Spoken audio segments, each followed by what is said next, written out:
ছাত্র জনতাকে হাসিনা কি পূর্ব পরিকল্পনা দিয়ে দিছে যে আমি অমুক তারিখে ভাষণ দিব, এই জন্য আপনারা ভাঙেন, এরকম কিছু হয়েছে?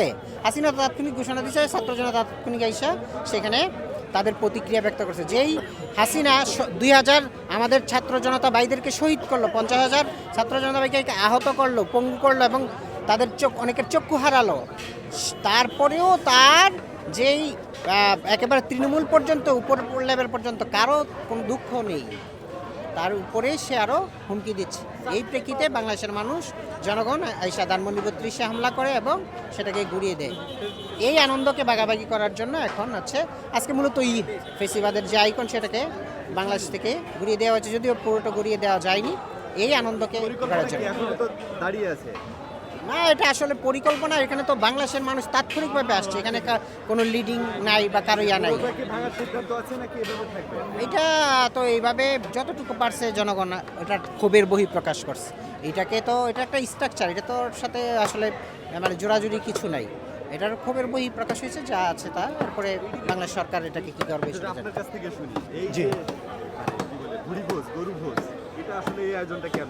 এটা আয়োজনটা মূলত এটা একটা উৎসব, যে 5ই আগস্টের মাধ্যমে ছাত্র জনতার যেই বিপ্লব, এদেশের মানুষ দ্বিতীয় স্বাধীনতা অর্জন করেছে, সেই স্বাধীনতার যেই বহিঃপ্রকাশ হিসেবে ছাত্র জনতা যেই ধানমন্ডি 32-এর যেই শেখ মুজিবের বাসভবন ভেঙে দিয়েছে, সেটার আনন্দ উৎসব হিসেবে এটা জাস্ট একটা অংশ। এই ভোজের মাধ্যমে মানুষ আবারও তাদের এই স্বাধীনতাকে উৎসব হিসেবে বরণ করে নিচ্ছে।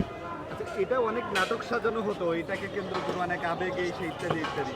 তো আপনাকে এটা ভাঙার মধ্যে আনন্দ কি? কালবেলা কেন কালকে লাইভ সম্প্রচার করছে এটা জিজ্ঞেস করেন কেন? শেখ হাসিনার ভিডিও লাইভ সম্প্রচার করছে কালবেলা। আরে আপনি জানেন? অবশ্যই জানি। বের করেন, লিঙ্ক দেখবেন, ফালতু কথা বলেন। আপনি কে ওনাকে ধরেন তো, উনিকে কালবেলা দালাল মিডিয়া কি জন্য বলছিলেন? এদিকে আসেন, এদিকে আসেন, আপনি এদিকে আসেন। জি, ওনাকে সন্দেহ লাগতেছে ওনার আচরণ। হ্যাঁ, উনি এই ধরনের প্রশ্ন আসলে করা উচিত হয় নাই পাবলিকে, বা এমন একটা মানুষ চেনে না। এদিকে আসেন, আপনি, আপনার সাথে কথা আছে। হ্যাঁ, বলতেছিলাম যে আসলে এটা ভাঙার ভিতরে মানে এই যে উৎসুক জনতা, এটা ভাঙার ভিতরে আনন্দ খুঁজে পাচ্ছে কেন? কারণ সকলে ভাবতেছে বা সব মানুষ জানতেছে যে গত 17 বছর তাদের উপর যেই নির্যাতন, যেই স্ট্রাগল বা যেই অপারেশন চালানো হয়েছিল, সেই অপারেশন থেকে মানুষের যে খুন করা হয়েছে, তার প্রতিবাদ হিসেবে তারা যা পাচ্ছে এখন, শুধু এইটা না, এরপর থেকে আপনারা দেখতে পাবেন যেখানেই শেখ মুজিব কিংবা আওয়ামী লীগের কোনো চিহ্ন